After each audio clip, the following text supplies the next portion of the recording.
Hello, ladies and gentlemen, and welcome to the North American Challenger League Season 2 playoffs. It's been a long season, 5 whole weeks, but it's all come down to this. And, you know, it feels a little bit like the EULCS with a 5-way tie for second place, but it's been a close season.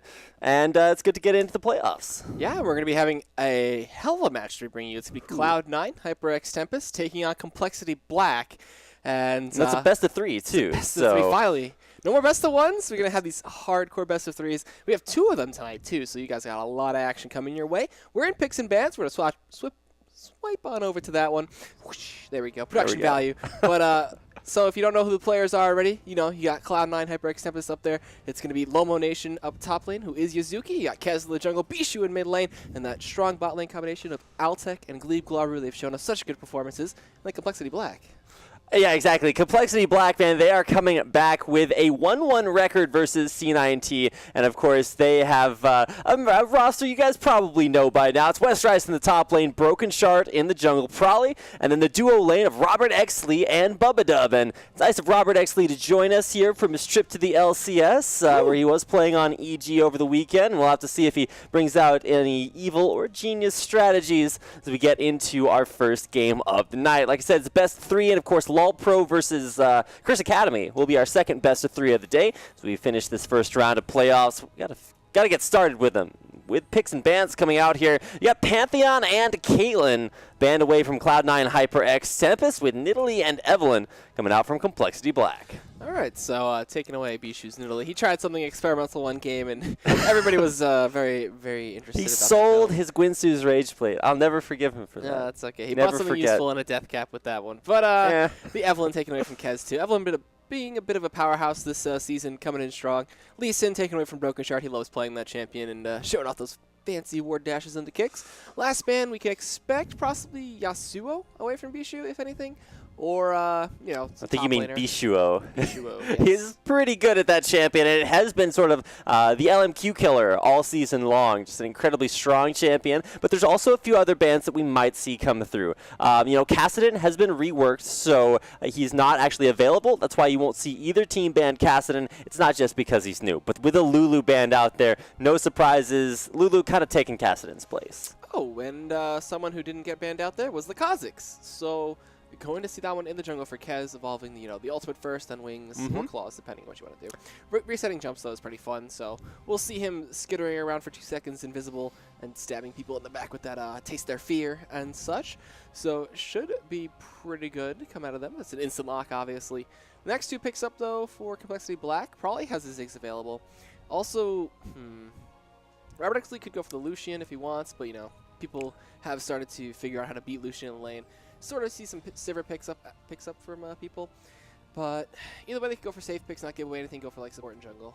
Right, and a couple of things. When you're second pick, you get to pick your very last champion, well, last, so you get to save that for the counter pick. I'm actually really curious which one CompLexity Black will decide to save for last. Usually it's either AP carry or top laner. It does look like, hey, there's probably Ziggs taken away right off the bat. Okay, and then possibly Olaf jungle or top, either one.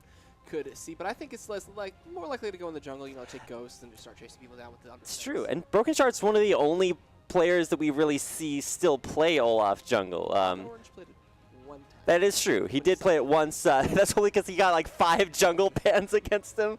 This is pretty crazy. But there's the jungle pick and the mid lane.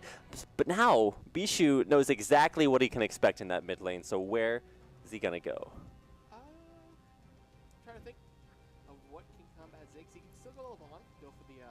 I don't care that you're going to show me. I'm just going to farm up, do what I want, play safe, then hit 6, and try to, you know, double distortion or double signal silence you and blow you up. But Sivir could be a pickup here for Altec.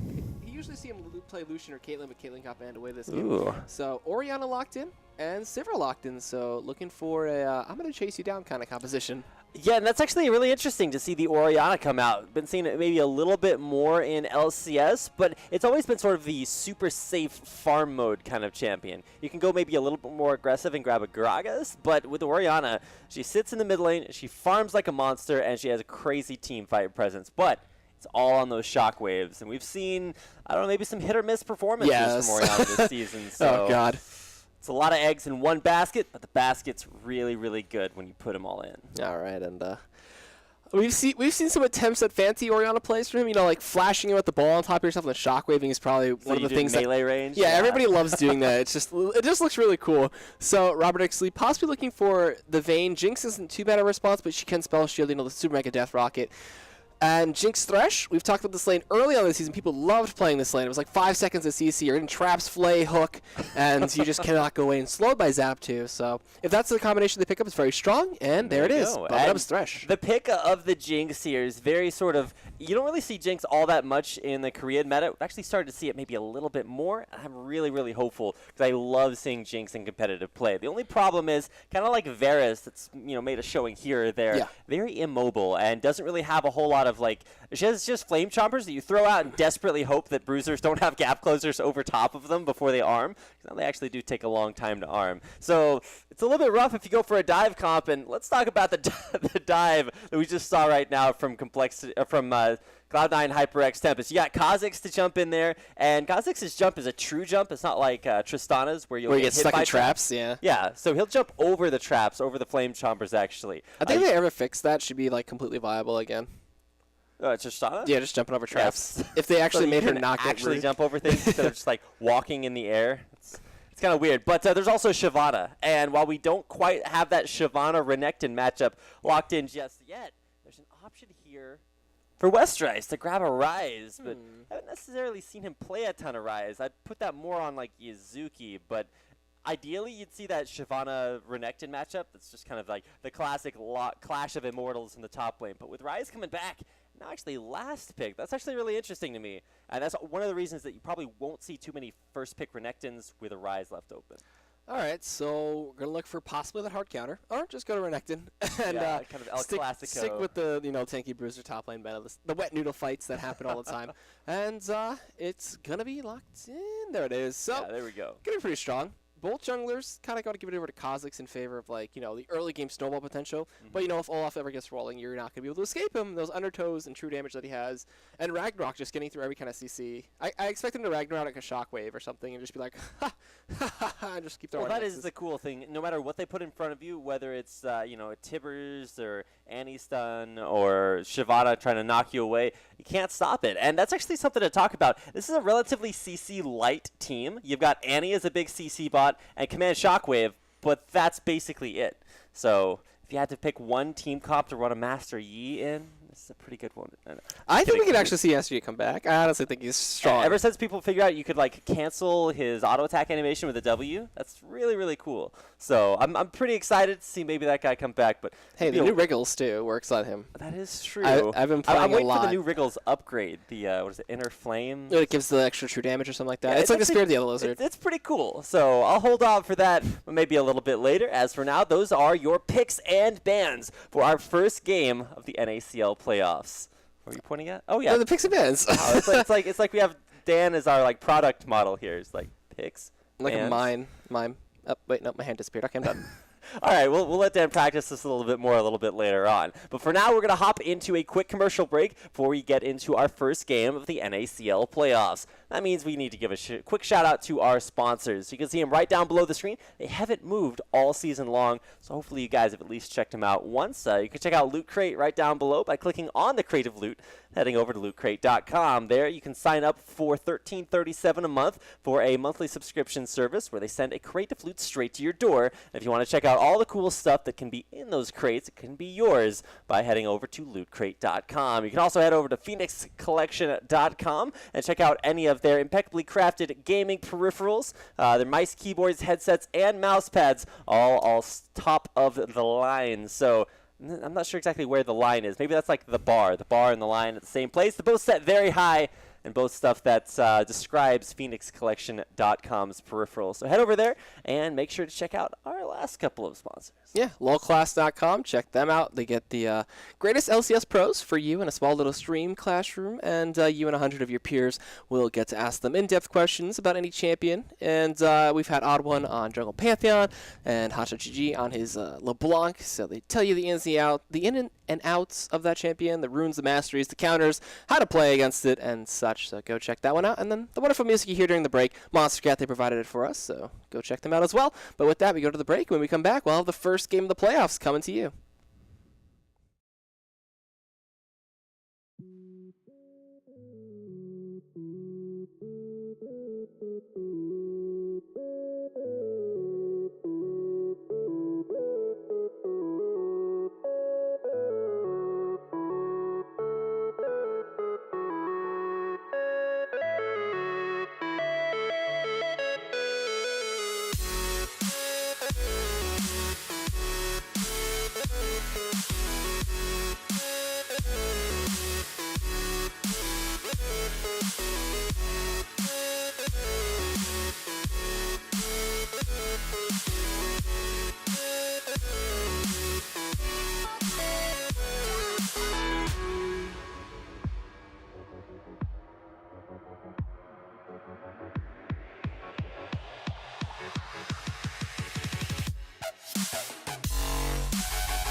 Welcome back, ladies and gentlemen, to, well, I guess it's welcome to the first game of the NACL Season 2 playoffs. There's a total prize pool of $20,000 on the line, and we are into our first game of the playoffs. I'm Rapid, here with EGAD. We're hopping into CompLexity Black, your team in the red taking on Cloud9 HyperX Tempest. And while these two teams are 1-1 against each other over the course of the regular season, we're going to break that record here tonight. That should be really good. You know, the four-way tie, pretty interesting. It's a five-way tie. Five-way tie, excuse me. Yeah, there was right. LMQ out in front, and there was 5 teams tied for second place. And then, of course, LOL Pro down there at the end. We'll get a chance to see them a little bit later on. But as for now, let's go ahead and break down these starting matchups. We got teams safely spread across the rift. But most interesting for me, at least this time, is going to be that jungle matchup. We've got an incredibly strong jungler in Kha'Zix, facing off against maybe a non-standard Olaf jungle coming out here from Broken Shards. So going to be interesting to see sort of the old meta and the new meta clashing there in the jungle. All right, so as they're spread across, we're going to see some early starts. And that true damage from Olaf could become a huge factor in towards this earlier stage of the game. If he runs into, you know, Kha'Zix, he does have that slow and some of the extra percentage damage coming in. But it looks like they might try to go for a red steal here as, you know, Broken Shard kind of groups up with his Bubba support on that Thresh. And when Bubba gets Thresh, it's actually really good for CompLexity Black because his Thresh is on point. Those hooks and flays coming out like crazy. So here's the red seal coming in. It's going to be the Undertows galore. He's going to smite it out. Go back to his blue, and I don't even think Cloud9 saw them go for the invade, but I'm pretty sure they were going to read it when they get to lane, and they'll send Kez right on over to the CompLexity Black red. Yeah, it should be read pretty easily, and yeah, you can see him already sort of moving around that direction. No, he's going to take a trip around. I'm still trying to figure out where exactly he's going, but we got to look at top lane real quickly. And now Broken coming down bottom lane for the level 2 gank. They're not stopping, man. They're going to dive all the way over this wall. Robert X Lee's over there all by himself. The barrier's out there. Axe will miss. One more auto attack's all it's going to take. Where is it? the axe cooldown may be what he's looking for, but I'm He should be able to get the auto. He should be able to chase him down with the auto. Oh, gets the true damage. Auto attack needs one. Where it's at. And after that huge chase, first blood to CompLexity Black. That was the cheekiest gank I've ever seen. Steal their red, go behind them in lane, force them towards your turret, then they flash to the wall, you flash chase, pick up first blood. That was something else. And the thing that's super cheesy about that is that it's a level 2 gank. And one of the reasons that level 2 ganks work so well is because it's a brave new world out there. Shout out to Iron Man. It's nice to see a lot more of a dark jungle providing even more gank opportunities even that early on in the game. All right, and with first blood on the board, it's going to be the Broken Shard. He'll go back and buy eventually when he finishes clearing out his jungle. His red is still there available to him, so Kez did not steal it. While Broken Shard got his blue, he's going to go steal the blue Wraith here and now harass Kez in the jungle. But now Bishu's coming for the collapse. Command Protect. Attack comes out as dissonance, and auto attack comes through, and they pass doubles to Bishu, which is going to make Prolly's mid lane a nightmare. Yeah, and great job there by Kez. He already had double buffs, so he could have gotten a refresh, or he could give those double buffs to lane. To a lane, and there he goes, Bishu, and all of a sudden probably is going to turn from a happy Ziggs laughing all over the place to a very, very sad one, having to go up against double buffs Orianna. That's always rough when your mid lane gets double buffs and then you have to deal with it. So he gets the XP advantage, he gets the extra gold, he's going to be able to just keep on spamming out command attacks and dissonances, clearing out that wave and making Ziggs not able to, throw out all the bouncy bombs he wants and clear out. So we're going to see how Prolly can deal with that. They're still even in CS relatively, but that kill just, puts it on the tilting point. And, the scary thing about fighting Kha'Zix in the jungle is because he's isolated. But the even scarier thing is that he's not isolated when another member of his team comes down there and just overstaying his welcome. Broken Shard will give that kill right back away to Cloud9 HyperX Tempest. And kind of feels bad because CompLexity Black did such a good job of securing themselves first blood off a really crazy play. And then they just give that second blood and the double buffs back towards CompLexity Black, or back towards C9T. So Cloud9, they're running the Sivir Annie comp, and that is a very big, super hard engage composition. You speed Annie up, she's also probably going to have a talisman, and then you just run straight at your opponents and lock them down. And that's much more of a team fight oriented gank composition. We got double ganks too at the same time coming in top lane, forcing the flash out, but now Glebe Glarbu, oh poor Glebe, he is going to go down there. Last auto attack, and Robert X. Lee grabs the kill. All right, across the board, we have 3 people dying. They do find a trade up top, 1-for-1. Down bot, they do find that Annie, and now they're going to rotate towards Dragon. Most likely snag that one away since the jungler up top did die, so they have a bunch of time to get that one. While Bishu just exerts his advantage and shoves down this mid lane, getting a bunch of damage on the turret, but Ziggs can spam out. So the first Dragon in the game going to be going over to CompLexity Black here with a nice kill. So we'll see. Broken Shard taking a bunch of damage, Bubba Dub trading out the aggro, doing the smart thing. Could look for Bishu to try to throw the ball over. Nah, he decides not to. And that'll be first Dragon of the game to CompLexity Black. Yeah, and Bubba Dub actually did a little bit of those Mad Life mechanics where you drop aggro and then re-aggro the dragon to keep it from doing all that great early game damage. Because it's 6 minutes in, and you can see Yuzuki's just going ahead and ulting the wave. Make sure to clear it out even more quickly. We'll be in a little bit of trouble there. Whoa, there's maybe a little bit early on the flash. Yeah, he still had the burnout going, so I guess he just play it safe. Why not? That's a pretty value trip back to lane for Westrice. He gets ult, flash, and a free wave to CS by himself. So it's pretty good if you're looking towards Westrice. Top lane will be a pretty good lane for CompLexity Black. Bottom lane, though, it's been a little bit back and forth, but finally kind of shifting in favor of Robert X. Lee. All right, and with him going back to base, he picks up a Vamp Scepter and a Chain Vest, so looking for some mitigation. And a pickaxe was picked up for Westrice, so looking for that Hydra build early on, going to be going for a lot of early game damage. And as he goes towards this blue, drops the ward and spots out Kez, who will just sweep it away. So really interesting positioning for him to spot that one out as soon as it comes through. And Bishu still farming away in the mid lane, taking a minor CS lead over Prolly. Those double buffs helping him out, harassing. And with his Ferd back, he picked up the Chalice of Harmony, looking for a 3 in the Holy Grail, just like Prolly. Yeah, and like the second split promotional tournament for LCS, double buffs are no more in that mid lane. It was a nice trip there for Bishu. You can see he really exerted his dominance, but at the same time, probably actually didn't have that much of an issue. Farming up, he's staying in there in the CS count, and at least for right now, both mid laners on pretty even items. And I really expected that to be more of a big deal. I mean, sure, it was the experience gold and that kill, but really didn't transition into any sort of aggression. Probably just played it safe, and now he's back on an even footing. Yeah, if there's anyone to play safe on it, you know, just sit back all day, every day for those bombs. And I'm wondering where the next ganks are come in. You know, they have the Lantern to pull in Broken Shard on Olaf, if anything, to throw the undertows.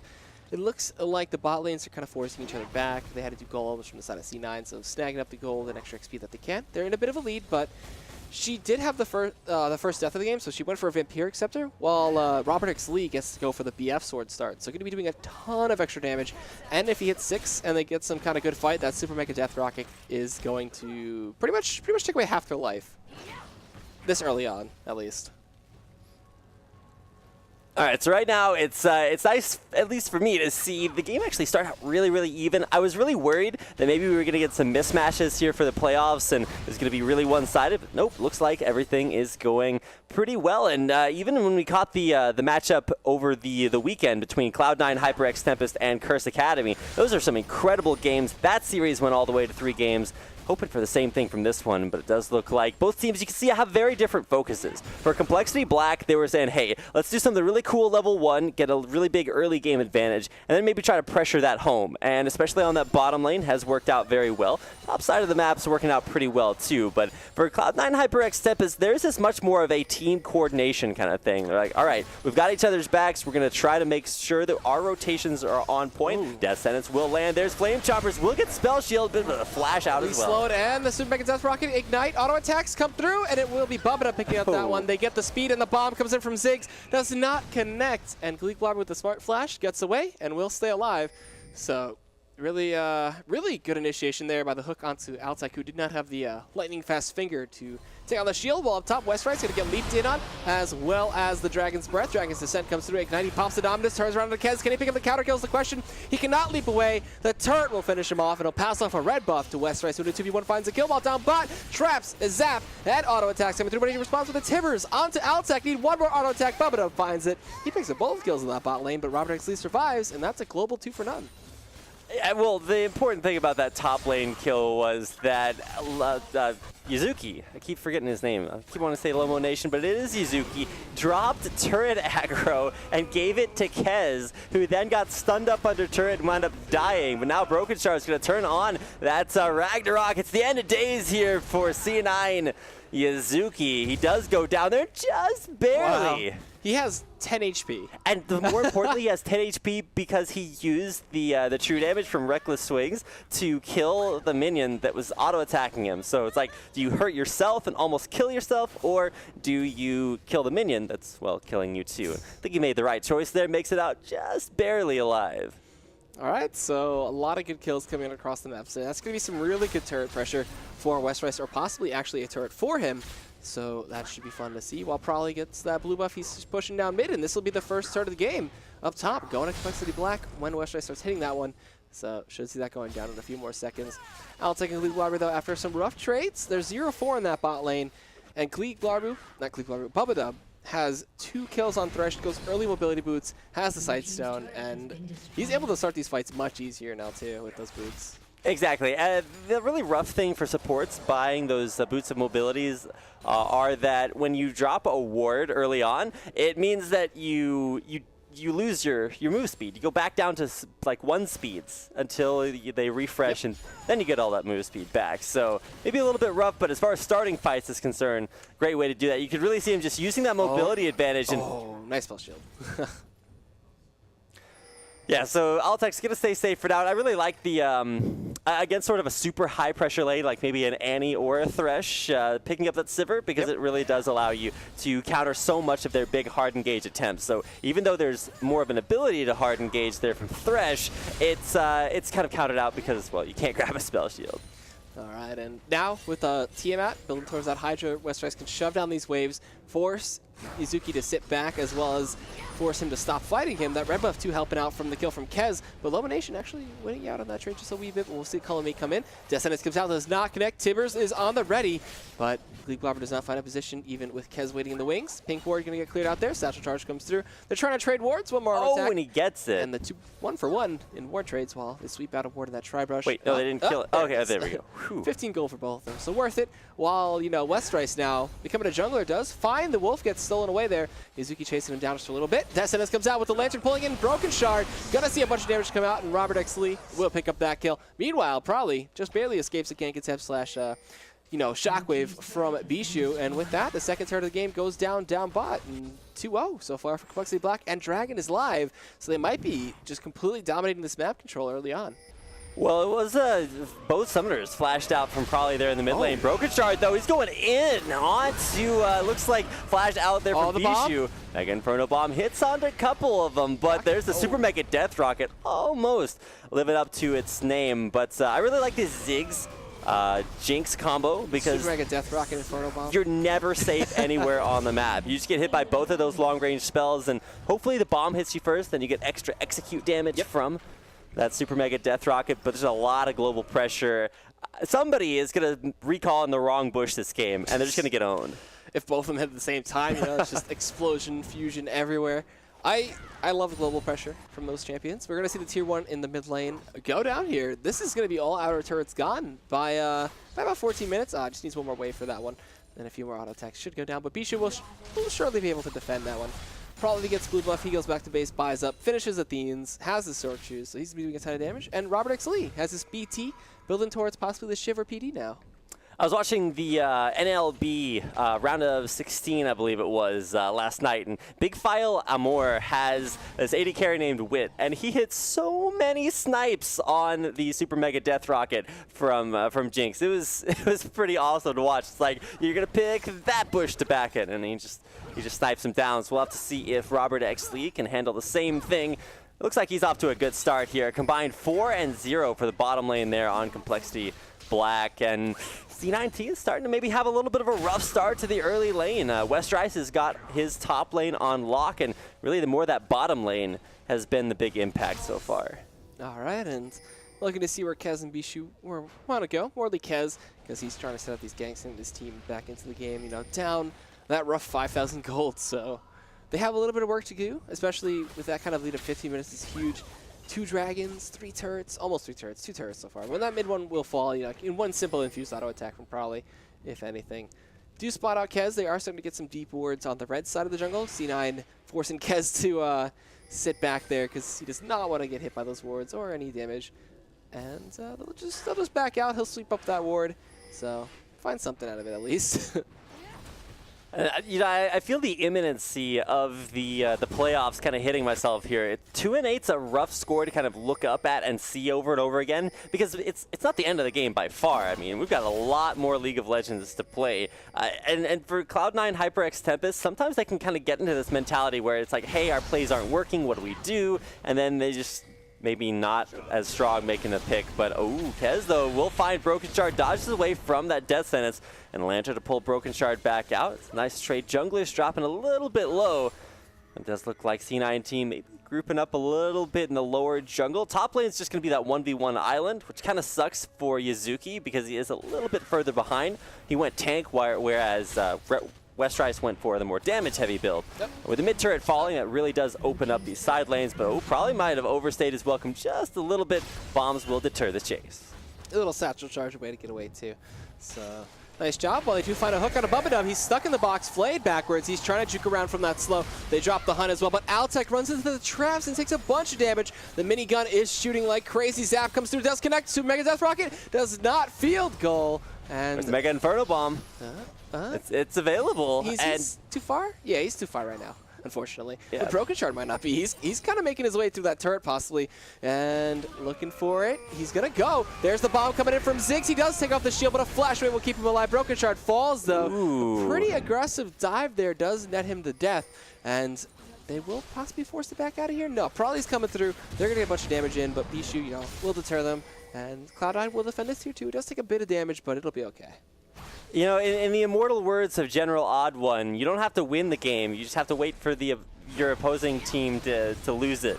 And so I really feel like with plays like that, C9T that's pretty much what they're doing. They're just saying, hey, we're going to stay back, play safe, and when they get super aggressive and try to dive us, we're just going to outplay them. And the 3v1 dive, maybe not an outplay, more of a maybe an overestimation there by Broken Shard. But at the same time, global pressure is starting to fall off. None of those big global ultimates landing means that C9T may have found a little bit of a way back into the game. C9T like sometimes have a rough early lane. If they don't have a rough early lane, they just snowball the game. If they have a rough early lane, you can kind of see that mid to late game is where they shine because they look for the team combinations. They look for a lot of good shot calling from their team. They look for some really good catches as well. They have Annie to do that for them this game, so it should be pretty interesting to see how Gleekblabber responds to the call of action. And as he's roaming up top, he's looking for Westrice, but a ward spotted him out. The sweeper's going to spot out that ward. Will it fade in time, though, is the question? No. All right, they get it with the auto attack, and I'll back on out. I was corrected. The quote is that you don't have to outplay your enemy. You have to wait for them to outplay themselves. And that's actually even more true with plays like that bottom lane dive. Pretty sure Broken Shard outplayed himself pretty heavily there. But top lane, gotta watch out. Westrice is about to outplay himself there. He does have a ward there, so he's just keeping Kez in that top lane. And as a top laner, it kind of seems unfair sometimes. You're just like, well, why do I have to get a 1v2 lane? That kind of sucks, but you're really giving that more of an advantage to the rest of your team. And maybe at low-level play, that's not an advantage that's actually realized, but pretty sure CompLexity Black know exactly what to do and are heading down towards that dragon, which is up in 30 seconds. All right, so should be a simple objective for them while the 1v1 up top goes in favor of Westrice. Still going to see Gleekblabber going back, but that could be a bit of a shoddy back because, with Dragon coming up in 15 now, he's got a bit of a way to run to get back towards that pit while there's pink wards galore and wards dropped all over the place here. So CompLexity Black with complete control of that pit. Going to look to snag that one away and secure themselves their still 5,000 gold lead. While Westrice, just doing the split pushing thing, going to keep on going on up top. Using that Hydra, using the Call of Meek, and forcing Yuzuki to just keep him at bay. Yeah, no teleports on the top laner mean that it's going to be a 4v4 fight here unless Westrice can make his way over there. But immediate Flaze stops Kez in his tracks, and there's the Mega Inferno Bomb. There's a huge shockwave in the back, and Bijou will actually pick up the kill on a Bubba Dub. We've got tons of true damage, but Prolly is the next one to pick up a kill. Robert X Lee, though, with a takedown onto Kez. Top lane is just a 1v1, but more importantly, that bottom lane teamfight actually won't jump in on that. I'm not sure there's a whole lot of kill potential there, but Westrice in a little bit of trouble. Finds a turret. We'll make it out alive. Zap comes out, but does not connect. Auto attacks, bouncing bomb, but Bijou dodges, hits the satchel charge, pops barrier. Gonna get command protected as well. Flashing forward, we get the crit from Robert X Lee. Now slow and trap and getting all the damage you can onto Altec there. Stuttering some autos, bouncing bomb does not connect. Needs one more, forces out the barrier. Altec will be able to survive just by the skin of his teeth. And they make that into, what was that, a 3? For what? 3 for 1, and it was actually in favor of CompLexity Black. But more importantly, Robert X Lee stuttered like 3 auto attacks there in a row. That was that brush. That was a little upsetting. That was a little bit rough to watch. But more importantly than the kills is what you do with those. And picking up that bottom lane second tier turret means, there was almost a really cool play where Robert X Lee would grab Bubba Dub's lantern, then they'd both fly into the dragon pit. But well, it didn't quite work out. Now Robert's going to have to walk the long way around, but this still should be a relatively safe dragon for CompLexity Black. So as they auto-attack it down, there it is, Broken Shard, taking it out, and that is the 3rd dragon of the game here. CompLexity Black really on top of the objective control. Really, some really smart play from them, smart rotations, and even despite that little messy dive in the bot lane, they're showing strong signs for this early game still. It's getting towards the mid stages though, so gotta be a little careful. Bijou hit a good command shockwave on a 2. But it just wasn't enough to kill. He's still looking for that death cap, still looking for that huge shockwave for 4 or 3 members in it. That's going to be a team fight that they want. Gleekblabber really haven't seen too much out of his Tibbers yet. Waiting for him to get the talisman, then they pop the hunt, synchronize it, and just chase anybody down. We haven't really talked about Robert X Lee's lack of mobility on Jinx, though. She's always forced to flash out. When she doesn't have flash, though, she has to play it really safe, keep Fishbones out, keep the range out. But, if she ever gets chased down by the hunt, she is pretty much guaranteed dead. Unless there's some godly peel from Bubba Dub, which we normally can see him do. Now, sometimes you can wait that 40, 50 minutes until you get to the huge late game. A huge Tibbers, though, in the middle. Sets up for an equally massive command shockwave. Mega Inferno Bomb's in there. Kez going to jump in, but I'm not sure he's there quite in time. Bump it up, barely makes it out alive, and Kez overcommits, tries to get the reset, but just can't find it. It's a 1-for-1. The chase is still ensuing, though. Command distance will spare Westrice from chasing him, and Bishu gets to run away alive with his Orianna and team in suit. But that was what I was talking about. 3-man shockwave is the mid stage of the game. Those can definitely turn games by themselves. Tibbers followed suit, and even though Outside got hooked on a turn in that fight, you know, Kez was tanking it up. He was the sacrifice for that one, but still 1-for-1, fairly even, and an 8,000 gold lead roughly for CompLexity Black at 22 minutes. That's pretty big. Lomination's just on the side, and you know, probably's like, oh, he just killed my pink ward. I probably should back out of here. Yeah, good idea to play it more safely. And the thing for CompLexity Black is that they're the team that has Ziggs. And while Orianna has wave clear, no one's going to tell you that something wave clear is a little bit better than Ziggs does. Yeah. Like he's right at the top of the tier list for that. And I really feel like right now, with that wave clear being so far in CompLexity Black's favor, Broken Shard actually really, really low here. He's going to have to watch out. There's so much damage coming in. But wow, he gets it with the undertow. Altec 1v3. Yeah, he's just overcommitted for the kill. As Broken Shard did a great job baiting him in there, and Altec just fell for the bait and wound up getting 1v3'd and taken out there in the end. Well, that's overextending. Well, Bishu gets caught up by Des He gets the Lantern as well. He's going to look for a shockwave to try to get away. No, it won't even come out in time. So that'll be Robert X. Lee getting another kill. And Jinx, one that snowballs. One is 5-1-5, has 2 items, working on the Shiv next. Has the BT Last Whisper. She is doing a ton of damage. If she hits a rocket and a zap, that's going to be pretty much half your life, or almost pretty much 2/3 of your life gone. We're seeing some wards get dropped out deep, and we're looking for pushes on the tier 2s already. Man, that's 2 catches on the carry lineup for C9T. That command shockwave didn't even finish. Just like you can command shockwave, and I'm gonna let you finish. But C9T starting to get caught out there on the rift, and maybe signaling that they need to group things up. But grouping up against a team that is 14-5 against you, like that's a pretty scary idea. I would never want to play against Bubba Dub's Thresh. I would absolutely ban that away from him. If you were first pick, you know, you get me Thresh, that's fine. But just playing against it, he has that sense. He has the good hooks. He knows when to go in and when not to go in. He hooks the mid laner. That's one of the most crucial targets on your team. So got to keep an eye out for those hooks from C9T's side if they want to try to claw their way back into this one as the gold lead escalates to 9,000. So slowly but surely, CompLexity Black are playing it not fast. They're not going to look for another dive. They don't learn the hard way from Broken Shard that he should not dive 1v3. And they're going to play it a little bit slower while Westrice, you know, he's got 254 CS opposed to 209 from Mizuki.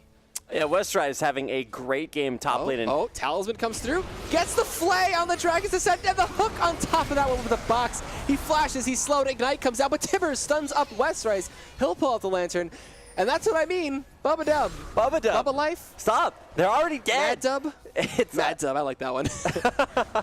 Mad Bub. Yeah, that's pretty good.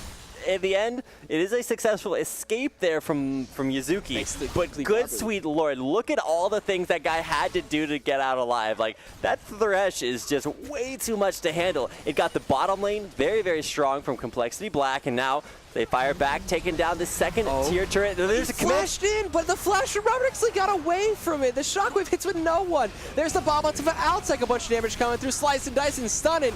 Gonna get a bunch of damage in. Broken Shard finds the double. Well, one goes over to Robert X. Lee. Double buffs on him. He's just getting excited, and that's gonna be Baron over to CompLexity Black unless Bishu or Yuzuki can find some way to steal that one.